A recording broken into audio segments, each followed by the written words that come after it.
Assalamualaikum warahmatullahi wabarakatuh. Kami dari kelompok 1 yang akan membahas tentang materi hak asasi manusia dan demokrasi dalam Islam. Sebelum kami presentasi, izinkan kami terlebih dahulu untuk memperkenalkan diri. Yang pertama ada saya sendiri, Abad Arwana, dengan NIM 2019 1090 1017. Kemudian yang kedua ada teman saya, Ari Ambarwati, dengan NIM 2015 1050 1100. Kemudian yang ketiga ada teman saya, Imliaul Faiza Syafira, dengan NIM 2019 1050 1032. Kemudian selanjutnya ada Sabrina Putri Maharani dengan NIM 2019 1050 1079. Kemudian yang terakhir ini ada Diken Salwa Okta Nirmala dengan NIM 2021 1010 1026.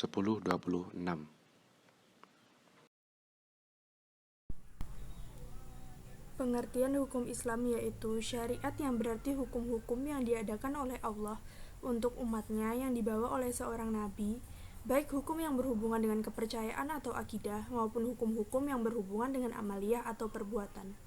Atau pengertian lebih sederhana dari hukum Islam adalah hukum yang berdasarkan pada ajaran agama Islam atau sering disebut sebagai syariat Islam. Al-Quran yang berasal dari kata qoro'a yang dapat diartikan dengan membaca. Membaca adalah salah satu usaha untuk menambah ilmu pengetahuan yang sangat penting bagi kehidupan manusia. Ilmu pengetahuan itu hanya dapat diperoleh dan dikembangkan dengan jalan membaca dalam arti seluas-luasnya. Al-Quran adalah sumber hukum Islam pertama dan utama. Ia memuat kaidah-kaidah hukum fundamental atau asasi yang perlu dikaji dengan teliti dan dikembangkan lebih lanjut dan tidak ada keraguan-keraguan di dalamnya. As-Sunnah atau Al-Hadis adalah sumber hukum kedua setelah Al-Quran.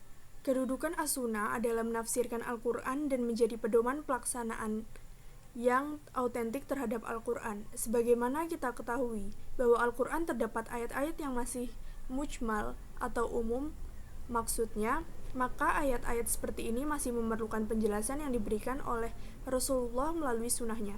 Karena fungsi sunnah atau hadis terhadap Al-Quran adalah memberi penjelasan atau menguatkan hukum yang ditetapkan Al-Quran.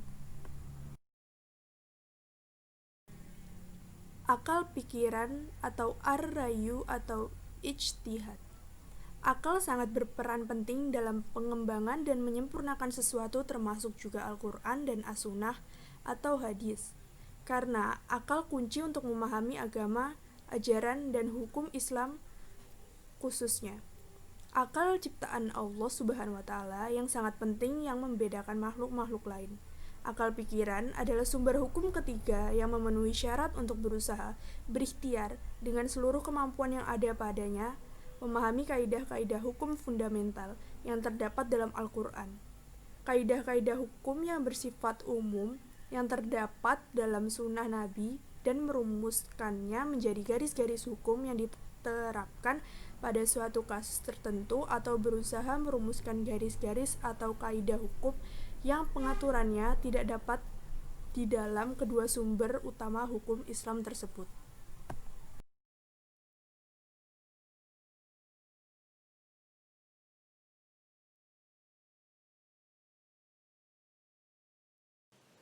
Kontribusi umat Islam dalam perumusan dan penegakan hukum di Indonesia. Yang pertama ada pembentukan Fiqih Indonesia oleh T.M. Hasbi Ash-Shiddiqi pada tahun 1962. Yang kedua ada pengembangan sistem ekonomi Islam oleh Syafiruddin Prawiranegara pada tahun 1967. Yang ketiga ada pembentukan undang-undang di beberapa bidang. Fungsi hukum Islam dalam kehidupan bermasyarakat. Tujuan hukum Islam secara umum adalah darul mafasidi wa jalbul mashalihi, mencegah terjadinya kerusakan dan mendatangkan kemaslahatan, mengarahkan manusia pada kebenaran untuk mencapai kebahagiaan hidup mereka di dunia dan akhirat. dengan jalan mengambil segala yang berguna dan mencegah yang mudarat dalam kehidupan manusia. Fungsi hukum Islam dirumuskan dalam 4 fungsi, yaitu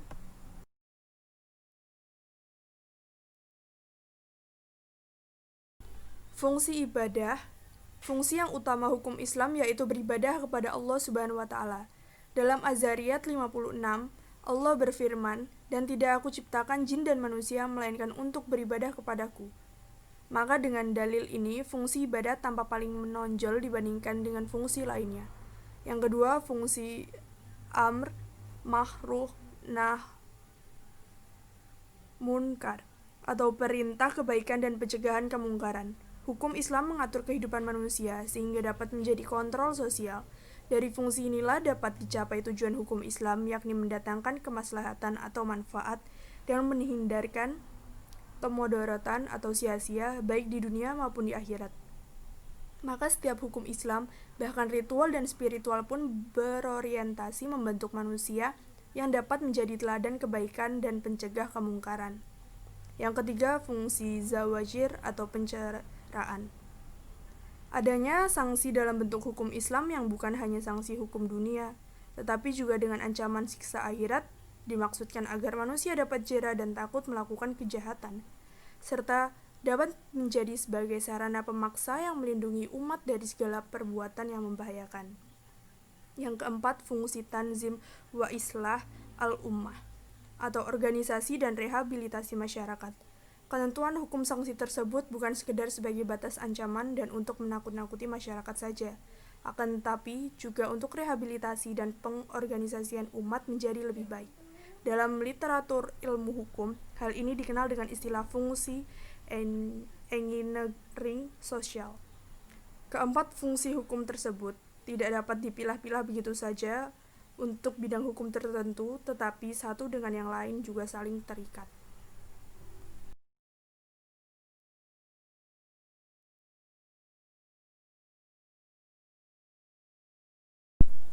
Pengertian HAM dalam Islam. Dalam bahasa Arab, HAM dikenal dengan hak al-insan al-asasi atau juga hak al-insani ad-daruri yang terdiri dari 3 kata, yaitu yang pertama kata hak, artinya milik, kepunyaan, kewenangan, kekuasaan untuk berbuat sesuatu dan merupakan sesuatu yang harus diperoleh. Yang kedua, kata manusia atau al-insani artinya makhluk yang berakal budi dan berfungsi sebagai subjek hukum. Yang ketiga, asasi artinya bersifat dasar atau pokok.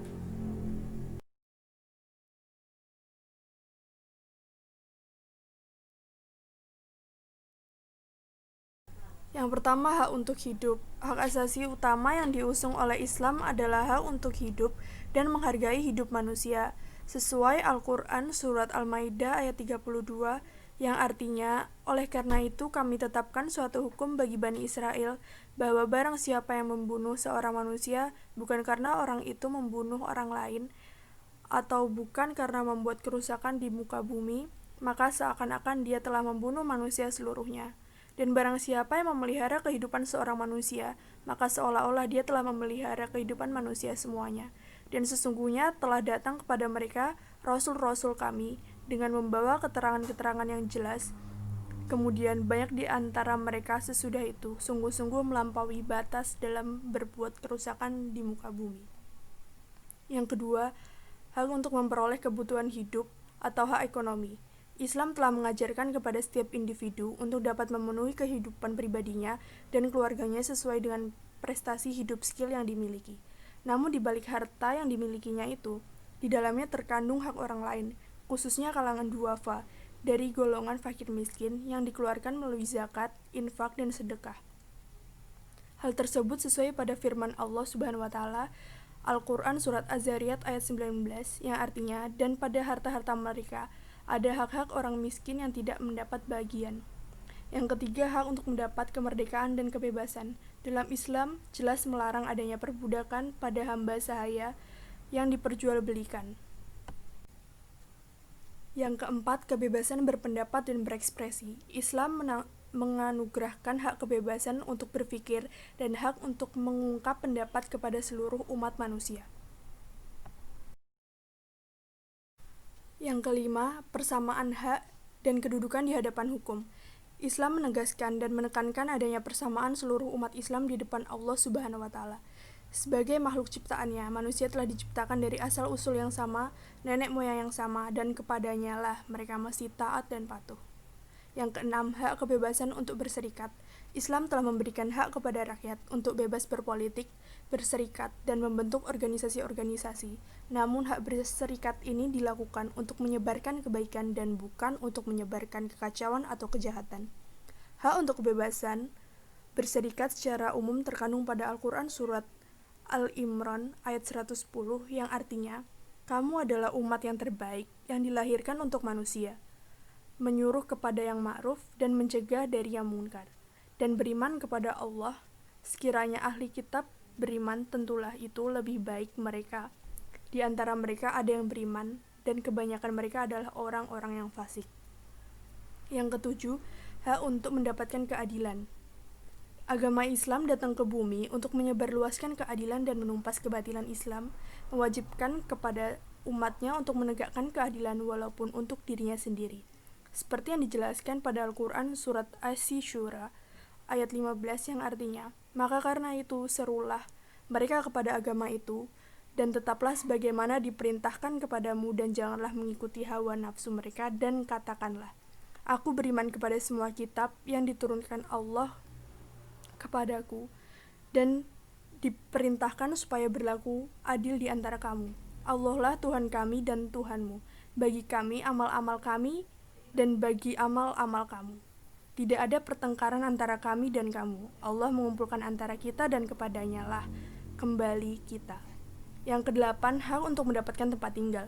Menurut Islam, mendapatkan tempat tinggal merupakan hak asasi dalam kehidupan yang dapat mendatangkan kebahagiaan bagi penghuni rumah tersebut, yang disebutkan pada Al-Quran surat Al-Isra ayat 26 yang artinya, dan berikanlah kepada keluarga-keluarga yang dekat akan haknya, kepada orang miskin dan orang yang dalam perjalanan, dan janganlah kamu menghambur-hamburkan hartamu secara boros.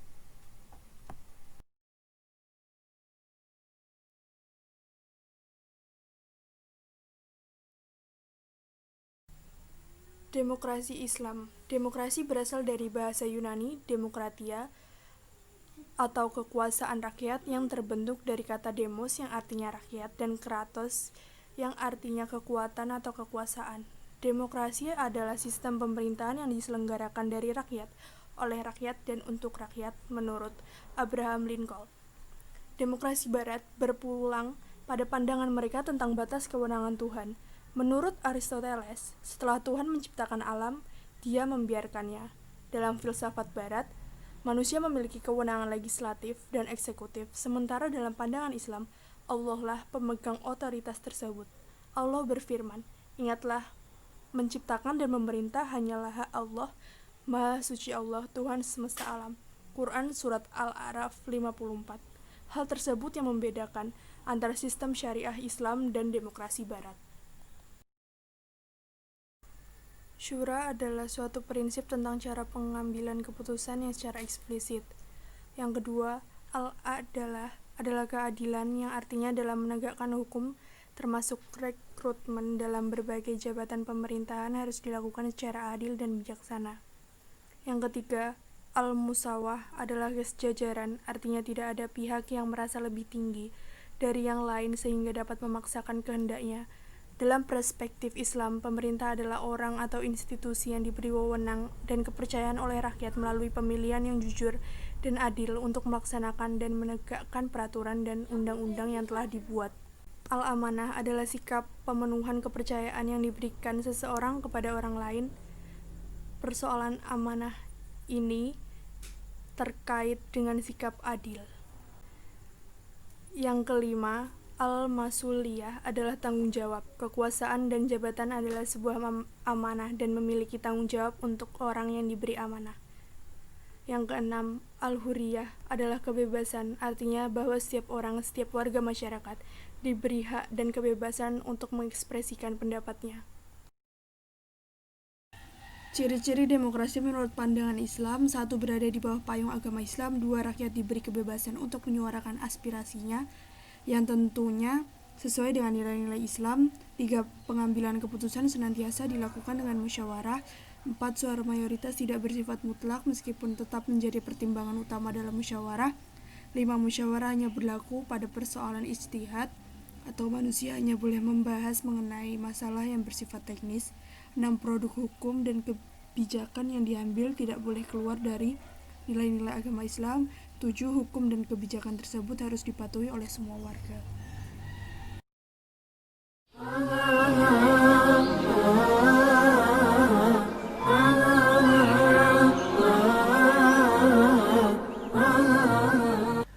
Assalamualaikum warahmatullahi wabarakatuh. Substansi awal daripada HAM Islam adalah penyembahan kepada Allah Subhanahu wa Ta'ala. Sementara HAM Barat, HAM internasional adalah penyembahan terhadap akal dan hawa nafsu manusia. Rasulullah SAW berkata kepada para sahabatnya, "Tahukah kalian apakah hak Allah bagi para hambanya?" Sahabat menjawab, "Allah dan Rasulnya lebih mengetahui." Rasulullah SAW menjawab, "An ta'buduhu wa la tusyriku bihi syai'an." Sembahlah Allah dan jangan sekutukan Dia dengan sesuatu apapun. Orang-orang yang sudah iyyaka na'budu, maka dia akan mendapatkan haknya dari Allah Subhanahu wa Ta'ala, alla yu'adzibahu. Dia tidak akan diazab oleh Allah Subhanahu wa Ta'ala. Tetapi di dunia ini, orang-orang yang telah memenuhi hak Allah Subhanahu wa Ta'ala, dia akan mendapatkan hak asasi kemanusiaannya dari Allah Subhanahu wa Ta'ala, wa iyyaka nasta'in. Akan mendapatkan pertolongan dari Allah, isti'anah darinya. Dan isti'anah terbesar Allah kepada hambanya yang sudah iyyaka na'budu adalah isti'anah, pertolongan, selalu konsisten bisa beribadah, dimudahkan beribadah kepadanya. Sementara HAM Barat, HAM internasional mengeluarkan manusia dari kemanusiaannya dan telah mengeluarkan manusia dari ketuhanannya. Diajaknya manusia menjadi ateis, kafir kepada Tuhannya, dan keluar dari sisi kemanusiaan sejatinya. Tidak ada. Tidak ada sistem di dunia ini seindah syariat Islam dalam menjaga hak asasi manusia. Hak asasi Islam, hak asasi manusia dalam Islam, itu melindungi 5 hal dari diri manusia. Dan tidak ada sistem di dunia ini yang bisa melindungi 5 hal yang paling esensial dimiliki oleh manusia. Yang pertama adalah hifdzuddin, menjaga agama. Tanpa agama, manusia hanya seperti hewan. Dan hanya Islam yang membimbing manusia untuk berkeyakinan pada agamanya. HAM Barat menistakan agama, menodai agama. Yang kedua, hifdzul aql, menjaga akal.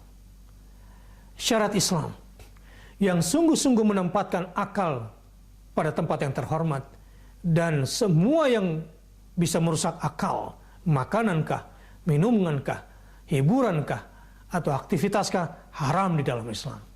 HAM Barat merusak akal manusia menjadi binatang.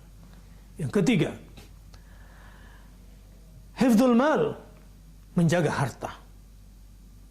Islam mengakui hak kepemilikan individu, tetapi bukan menjadi kapitalis. Islam juga menganjurkan agar berjiwa sosial, tapi bukan sosialis. Islam adalah agama pertengahan. Ia mengakui hak-hak individu. Islam adalah agama pertengahan, juga menganjurkan untuk hidup bersosial. Yang keempat, hifdzul ard, menjaga kehormatan. HAM Barat menjadikan manusia seperti binatang. Islam mengajarkan yang namanya kehormatan manusia dengan ketakwaan, dengan ketaatan, dengan kebajikan-kebajikan. Yang kelima, hifdzun nasl, menjaga keturunan. Ya, Barat merusak tatanan nasab. HAM internasional merusak keturunan dan nasab. Islam hanya mengagungkan hubungan yang bersifat halal dan menjaga keturunan bahkan hak-hak harta keturunan dalam kewarisan Islam. Sungguh HAM Islam indah, adil, selamat, membahagiakan, dan memuliakan manusia. Wassalamualaikum warahmatullahi wabarakatuh. Sekian dari kelompok kami, kurang dan lebihnya mohon maaf. Wassalamualaikum warahmatullahi wabarakatuh.